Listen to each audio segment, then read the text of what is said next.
Hindi naging madali ang buhay ni Marvin, isang 32 taong gulang na caregiver mula sa Quezon. 2 taon siyang walang trabaho sa Pilipinas bago siya tinanggap ng isang recruitment agency para magtrabaho sa Riyadh, Saudi Arabia. Hindi niya pinangarap maging caregiver.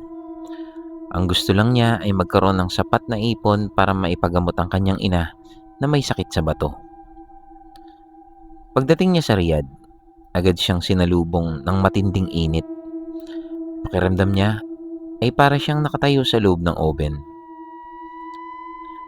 Pagkatapos ng halos 1 oras sa biyahe mula sa airport, dinala siya sa staff accommodation ng agency.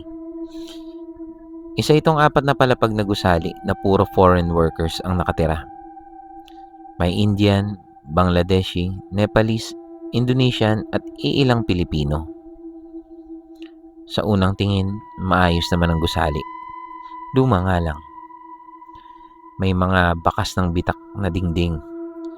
May ilang fluorescent light na kumikislap sa hallway.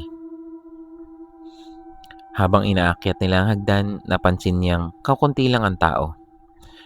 Tahimik. Sobrang tahimik. Parang wala ba dito nakatira? Room 312 ka, sabi ng supervisor niyang si Hasan. Pagkabukas ng pinto, nakita niya ang maliit na kwarto. 2 kama, 2 cabinet. Isang maliit na bintana at isang aircon na halos hindi na lumalamig. Kasama mo si Joel. Pilipino rin. Makalipas ang ilang minuto, dumating ang magiging roommate niya. Mahigit 40 taong gulang. Mahiyain, tahimik. Kumusta, kabayan? Dito ka rin pala. Napansin ni Marvin na tila may gusto itong sabihin, ngunit bigla ring tumigil. Kinagabihan, habang kumakain sila sa pantry, may napansin siyang kakaiba. Halos lahat ng empleyado ay umiiwas sa dulo ng hallway sa ika-4 na palapag. May isang pinto roon. May nakasulat na 407. Nakasara ito. May makapal na kadena. At may pulang sticker na Arabic ang nakalagay. Anong meron sa 407? Tanong ni Marvin. Biglang natahimik ang mesa. Nagkatinginan ng mga magkakasama. Maya-maya ay nagsalita ang isang Indonesian. Huwag mo nang itanong. Napatingin si Marvin kay Joel. Ngunit ibinaba lang ang ulo nito. Pagbalik nila sa kwarto, hindi na napigilan ni Marvin ang sarili. Pre, ano bang meron talaga sa 407? Huminga ng malalim si Joel. May Pilipino raw doon. Doon namatay sa kwarto na yon. Nanlamig ang pakiramdam ni Marvin. Paano? Hindi alam. Ang sabi ng iba, nagpakamatay. Pero may nagsasabing hindi. Lumabas daw siya ng kwarto. Patay na. Napakunot ang noo ni Marvin. Paanong lumabas? Walang sugat, walang dugo, pero wala na siyang buhay. Tumahimik silang dalawa. Hindi na yun pinansin ni Marvin. Inisip niyang baka isa lang yung chismis. Lumipas ang 3 araw, nasanay na siya sa trabaho. Mabait ang matatanda niyang inaalagaan. Tahimik ang pamilya, maayos ang sahod. Pakiramdam niya ay magiging magandang buhay niya sa Saudi. Hanggang dumating ang unang kakaibang gabi. Eksaktong 3:00 na madaling araw nagising siya. May kumakatok. Mahina lamang. 3 beses. Napaupo siya sa kama. Tahimik ang buong building at muli niyang narinig ang katok. Nagising din si Joel, pero hindi ito nagsalita. Nakatulala ito sa kisame. Naririnig mo rin? Mahina itong tumango. Saan galing? Hindi sumagot si Joel. Pagkatapos ng ilang segundo, tumigil ang katok. Kinabukasan habang nagkakape sila, tinawag niya si Joel. Marvin, kapag alas 3, huwag kang lalabas. Bakit? Basta, huwag kang lalabas. Napailing lang siya. Pakiramdam niya ay sobra nang nagpapaniwala ang mga kasama niya sa mga lumang kwento. Lumipas pa ang isang linggo.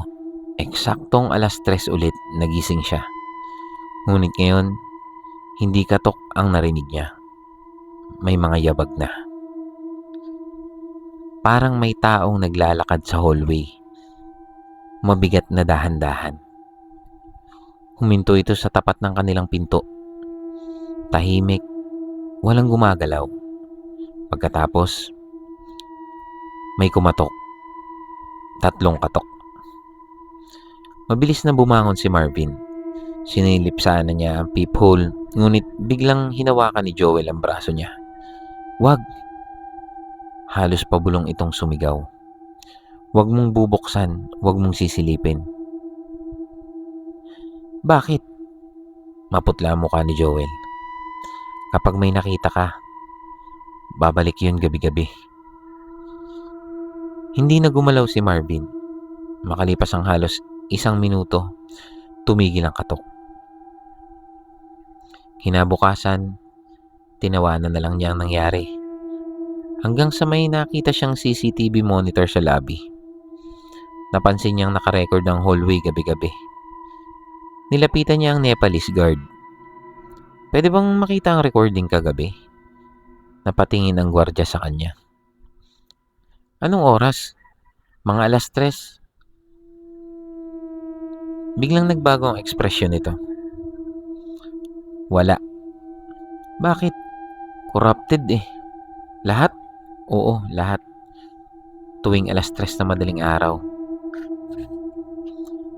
Hindi na nagsalita ang gwardiya. Umalis na lamang ito. Ngunit bago ito tuluyang makalayo, mahina nitong sinabi, Stay away from room 407. Kinagabihan, hindi na mapakali si Marvin. Paulit-ulit na umiikot sa isip niya ang sinabi ng gwardiya. Stay away, room 407. Kung chismis lang yon, bakit tila lahat ng tao sa gusali ay ayaw pag-usapan ng silid na yon? Maging ang supervisor nilang si Hasan ay tila umiiwas kapag nababanggit ang numero ng kwarto. Kinabukasan, habang nagpapahinga sa pantry, nakatabi niya ang pinakamatandang Pilipinong empleyado sa accommodation. Si Mang Rene. 11 taon na itong nagtatrabaho sa Riyadh. Tahimik itong umiinom ng kape nang umupo si Marvin. Kuya, pwede ba kitang tanungin? Tumango ang matanda. Anong nangyari sa room 407? Biglang tumigil sa pag-inom ng kape si Mang Rene. Napabuntong hininga ito. Hindi ka na sana nagtanong. Sabi nila may namatay doon. Hindi lang isa. Nanlamig ang batok ni Marvin. 4. Halos mabitawan niya ang hawak na tasa. Pero ang kakaiba, walang namatay sa loob ng kwarto. Lahat sila natagpuang patay sa hallway. Laging alas 3 ng madaling araw. Tahimik silang dalawa. At bago sila mamatay, lahat sila nagsabing may kumakatok. Hindi na nakatulog ng maayos si Marvin ng gabing yon. Eksaktong alas 2:58 nagising siya. Hindi dahil sa katok, kundi dahil sa malamig na hangin. Patay ang aircon, ngunit parang nasa loob siya ng freezer. Pagtingin niya kay Joel, gising na rin ito. Nakatitig sa pinto. Pagkatapos, may 3 mababagal na katok. Mas malakas siya kaysa dati. Maya-maya, may boses. Mahina, na halos pabulong. "Tulong!" Napatayo si Marvin. Parang Pilipino ang boses. "Kuya, may tao sa labas." Hinawakan siya ni Joel. Wag wag kang sasagot." Ngunit muli nilang narinig ang boses. "Please, tulungan mo ko." Para itong umiiyak. Hindi na napigilan ni Marvin. Marahan niyang inilapit ang mata sa peephole. Madilim ang hallway. Walang tao. Ngunit sa dulo ng koridor may isang lalaking nakatayo. Nakaputing damit, nakatungo. Unti-unti itinaas nito ang ulo at doon nakita ni Marvin ang mukha nito. Maputla, namamaga, at nangingitim ang dalawang mata. Ngumiti ito. Pagkatapos, sa isang kisap mata, nasa mismong harap na ito ng pinto. Napatras si Marvin sa sobrang gulat. Kasunod nun, isang napakalakas na kalabog. Parang may buong lakas na sumandal sa pinto. Sunod-sunod. Hindi na sila gumalaw ni Joel. Mahigit 5 minuto silang tahimik hanggang sa biglang nawala ang lahat. Kinabukasan, desidido na si Marvin. Kailangan niyang malaman ang totoo. Habang wala ang karamihan sa mga empleyado, umakyat siya sa ika-4 na palapag. Tahimik. Mas malamig kesa sa ibang palapag. Naroon pa rin ang pinto ng 407. May kalawang na ang kadena. Ngunit napansin niyang bahagyang nakabukas ang pinto. Parang may sumilip. Dahan-dahan siyang lumapit. At sa unang pagkakataon, naamoy niya ang mabahong amoy. Parang pinaghalong amag at nabubulok na tela. Biglang may nagsalita sa likod niya. "Anong ginagawa mo?" Napatalon siya. Si Hasan. Maputla ang supervisor. "Huwag mong bubuksan." "Bakit?" Huminga ng malalim si Hasan. 15 taon na ang nakaraan. May Pilipinong caregiver na tumira dyan. Nagkaroon siya ng matinding depresyon. Isang gabi, nawala siya. Akala namin umuwi, pero makalipas ang 3 araw, natagpuan siyang patay sa hallway. Simula noon, lahat ng tumira sa 407 hindi nagtatagal. Naririnig nila ang katok. Tapos, sumusunod na sila. Lumipas ang 2 araw, nag-request si Marvin na ilipat ng accommodation. Pumayag naman ang agency. Habang isinakay niya ang huli niyang maleta sa van, napatingin siya sa ika-4 na palapag. May taong nakatayo sa bintana ng room 407. Nakaputing damit. Nakatitig sa kanya. Hindi siya gumalaw. Nang kumarap siya, wala na ito.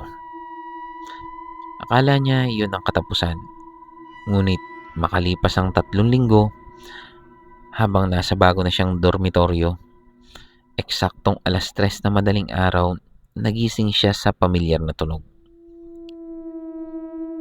3 mababagal na katok mula sa pintuan.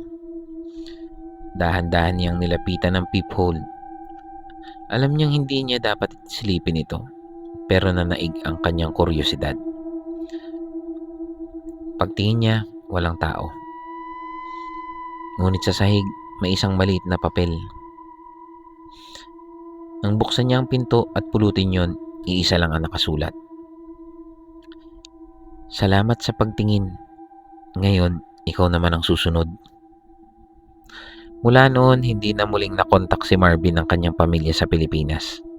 Ayon sa agency, bigla na lamang daw itong umalis sa trabaho at hindi na bumalik. Ngunit may mga bagong OFW na nagsasabing Kapag 3:00 na madaling araw sa ilang lumang stop accommodation sa Riyadh, may maririnig kang tatlong mababagal na katok. At kapag sumilip ka sa peephole, hindi na raw ikaw ang parehong taong babalik sa iyong higaan. Si Arnel ay 38 taong gulang na OFW mula sa Batangas. 6 na taon na siyang taxi driver sa Dubai. Kilalang masipag si Arnel. 12 oras kung bumiyahe araw-araw. Hindi siya mapili sa pasahero. Basta legal ang biyahe, tinatanggap niya. Ang pangarap niya ay simple lang, makapagpatayo ng maliit na bahay sa Pilipinas at mapagtapos sa kolehiyo ang kanyang 2 anak. Noong una, magaan ang trabaho. Malinis ang kalsada, maayos ang sistema, at halos walang krimen. Ngunit may isang lugar na kahit ang matatagal na taxi driver ay iniiwasan kapag lampas na ng 12:00 ng hating gabi. Isang lumang residential area na malapit sa disyerto.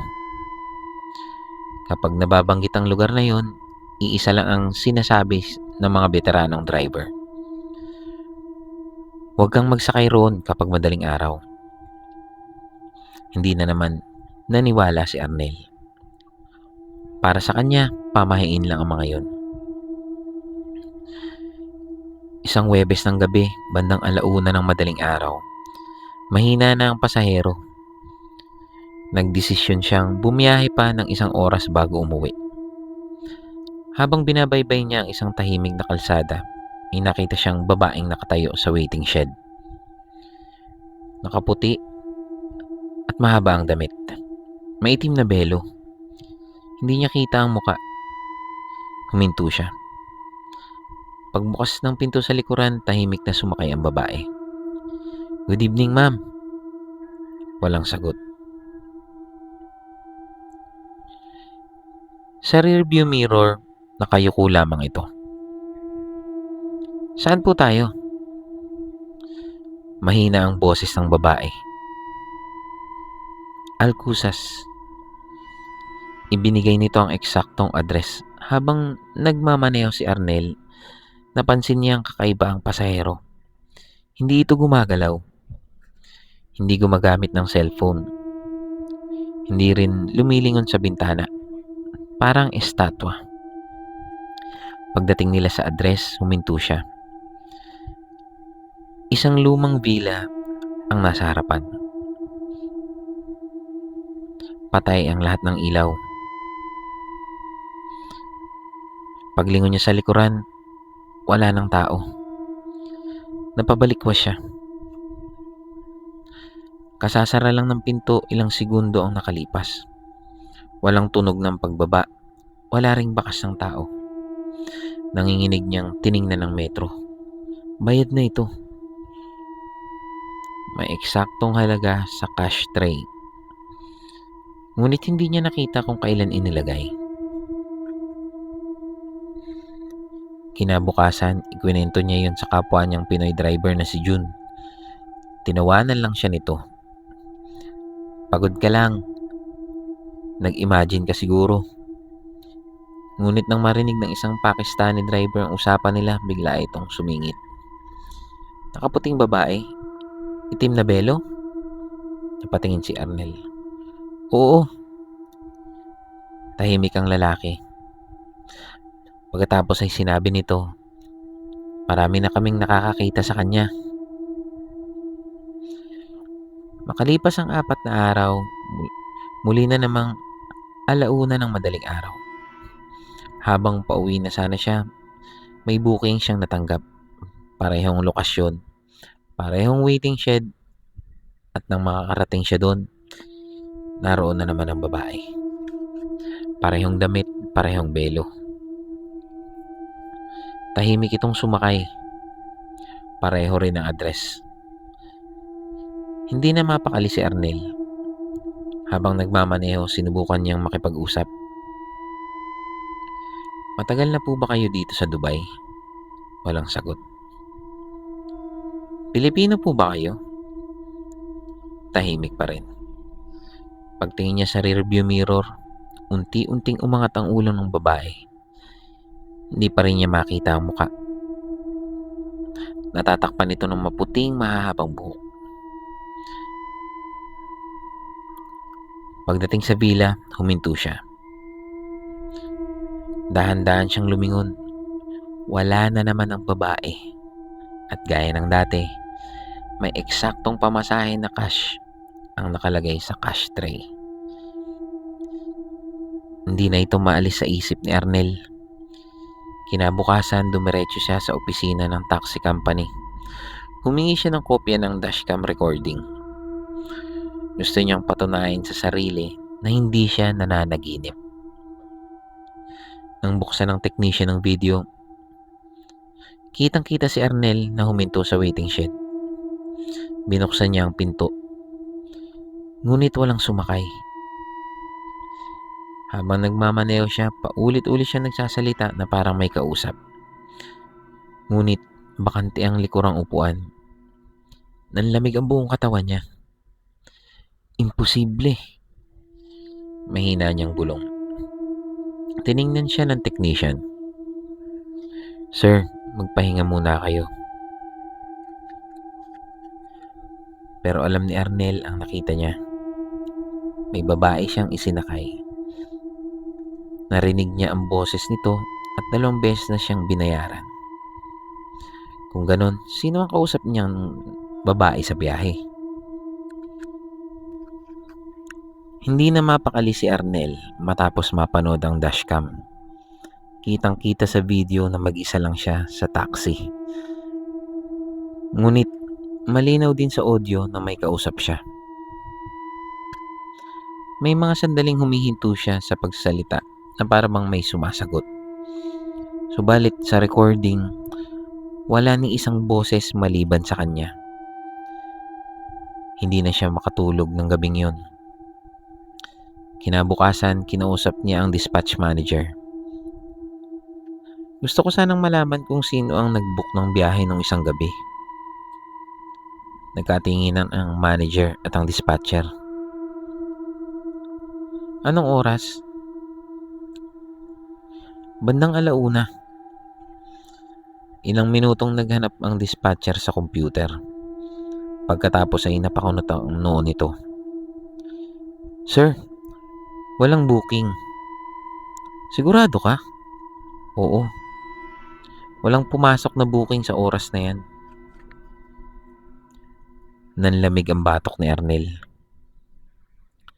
Kung walang booking, paano siya nakatanggap ng notification? Makalipas ang 2 araw, nagpasya siyang balikan ng lumang villa. Araw yon, maliwanag ang paligid. Ngunit pagdating niya doon, may napansin siyang abandonado na ang bahay. Makapal ang alikabok sa gate. May kalawang ang kandado. Para bang matagal nang walang nakatira. Habang tinitingnan niya ang bahay, may matandang Arabo na lumapit. May dala itong maliit na grocery bag. Tinuro nito ang villa. You know this house? Tumango si Arnel. I dropped someone here. Biglang nagbago ang ekspresyon ng matanda. Impossible. Nobody lives there. Mahina ang boses nito. There was a woman, years ago. She died before reaching home. Car accident. Taxi. Parang may bumigat sa dibdib ni Arnel. Anong nangyari? Hindi na siya nakauwi. Pagbalik niya sa taxi, sinubukan niyang hanapin sa internet ang lumang balita. Matapos ang ilang oras, may nakita siyang artikulo. Isang babae ang nasawi sa aksidente habang pauwi sakay ang taxi. Mahigit 10 taon na ang nakalipas. Pareho ang lokasyon, pareho ang oras. Bandang 1:00 ng madaling araw at ang litrato ng babae, bagamat mas bata pa ito noon, parehong-pareho ng hubog ng muka at buhok ng pasaherong isinakay niya. Mula noon, iniiwasan na ni Arnel ang lugar. Hindi na siya bumabiyahe kapag lampas hating gabi. Akala niya ay tapos na ang lahat. Ngunit isang gabi, habang naghahatid siya ng pasahero sa Dubai Marina, tumunog ang kanyang taxi radio. Puro static lamang ang naririnig niya. Pagkatapos, may narinig siyang boses. "Driver, hatid mo na ako." Napatingin siya sa radyo. Wala namang ibang taxi na nagsasalita. Kasabay nito, tumunog ang booking app. Ang location ng babae. Hindi niya ito tinanggap. Ilang segundo ang lumipas at tumunog ito ulit. Parehong lokasyon. Tinanggihan niya yun ulit. Pangatlong beses, ganun pa rin. Ngunit sa pagkakataong ito, wala nang destination. Ang nakalagay lang, "Please take me home." Agad niyang isinara ang app. Pag-uwi niya sa staff accommodation, agad siyang natulog. Ngunit eksaktong 1:00 ng madaling araw, nagising siya. May narinig siyang mahinang katok sa pinto. 3 beses. Pagtingin niya sa peephole, walang tao. Pagbukas niya ng pinto, may 5 dirham na nakapatong sa sahig. Eksaktong halaga ng unang pamasahe na ibinayad sa kanya ng misteryosong babae. Hindi niya ito pinulot. Isinara niya ang pinto at buong magdamag na hindi nakatulog. Pagkaraan ng 1 linggo, nag-file si Arnel ng leave at umuwi muna ng Pilipinas. Hindi na siya bumalik bilang taxi driver. Nagtrabaho na lamang siya sa isang warehouse. Mas maliit ang sahod pero tahimik ang isip. Hanggang ngayon, kapag nakikita sila ng kapwa OFW, iisa ang lagi niyang paalala. Kapag madaling araw at may pasaherong halos hindi nagsasalita, huwag kang basta magtiwala. Dahil may mga taong hindi mo alam kung pauwi ba talaga o matagal nang hindi nakauwi.